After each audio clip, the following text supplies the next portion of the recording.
रघुपति राघव राजा राम पतित पावन Sitaram.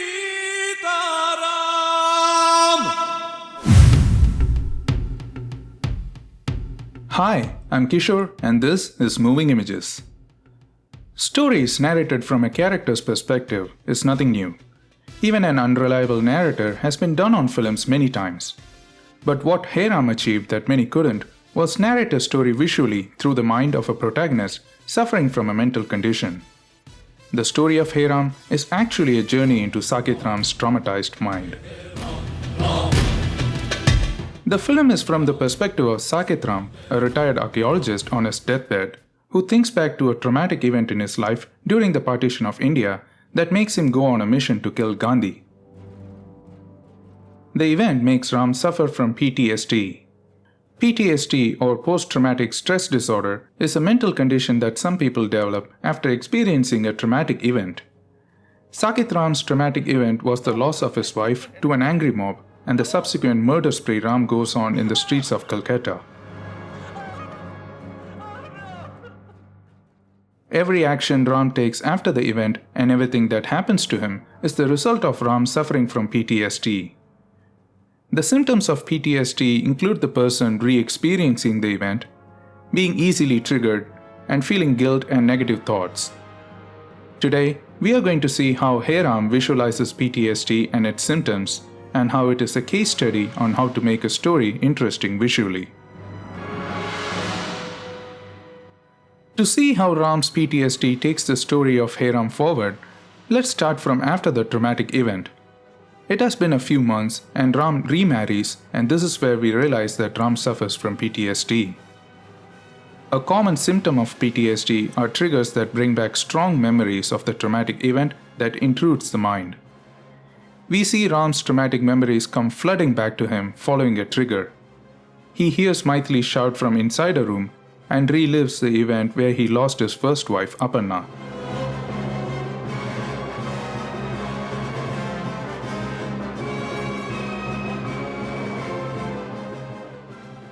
Later, Ram goes through a mental breakdown to the horror of his family. This is where the PTSD truly manifests. PTSD causes the intrusion of memories into reality. We see this happen with Ram as he hallucinates Aparna and the people he killed sitting with him in the bathroom.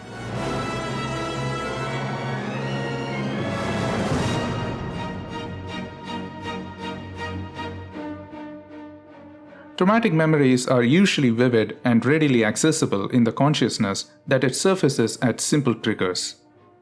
They intrude the reality in the most unwanted and uncontrollable way. We later see these triggers and the intrusion of traumatic memories throughout the story. The breakdown makes Ram decide to go back to Calcutta, to the place where he lived.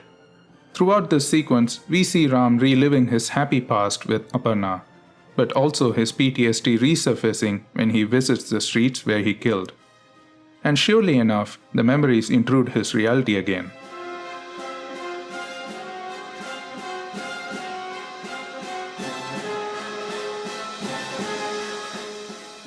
A fateful meeting at his weakest moment pushes Ram into giving his suffering a name, Mahatma Gandhi.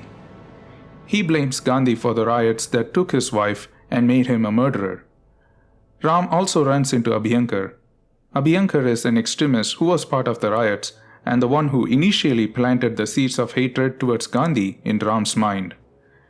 Their second meeting following Ram's mental breakdown makes him journey deep into the dark world of religious hatred.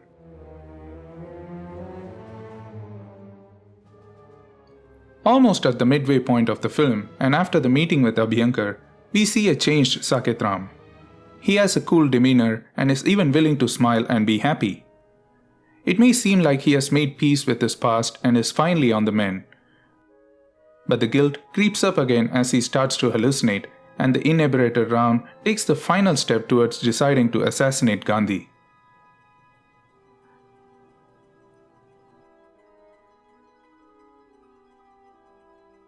This entire sequence is an excellent way to show Ram's changing mind and how delusional he gets. At one end, he wants to be happy with Maithili, but on the other end, he could not get over Aparna. The traumatic memories would not let him have a normal life.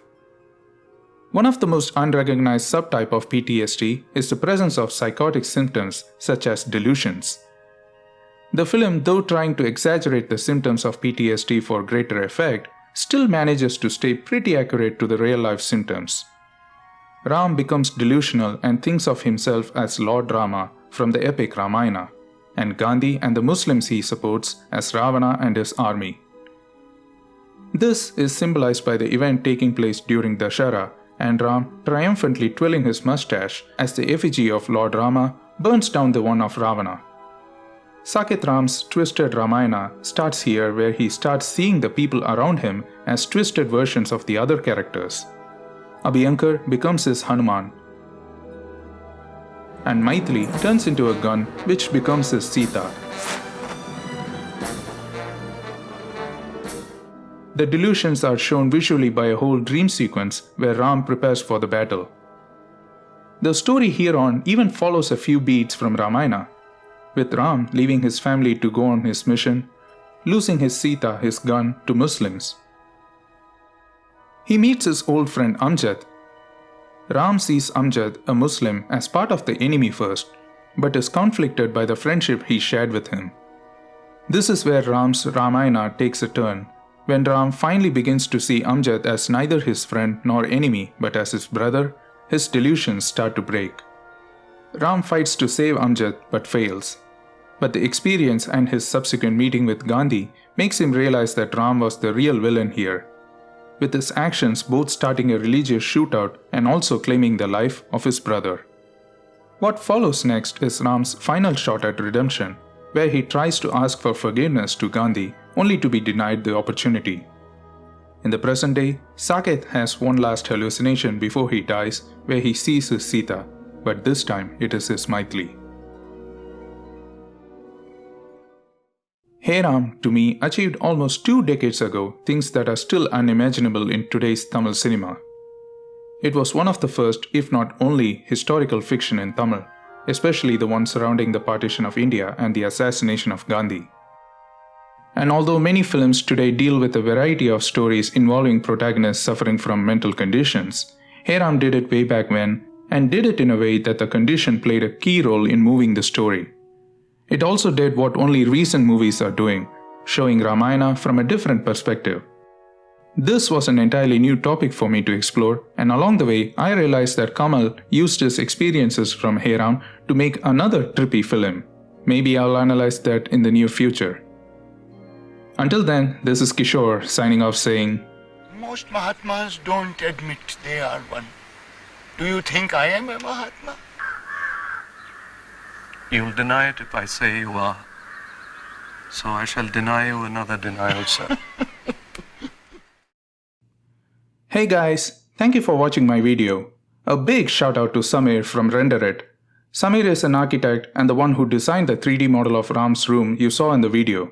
So if you liked his work, head on over to his social media pages and show him some love. Links are in the description. Catch you later.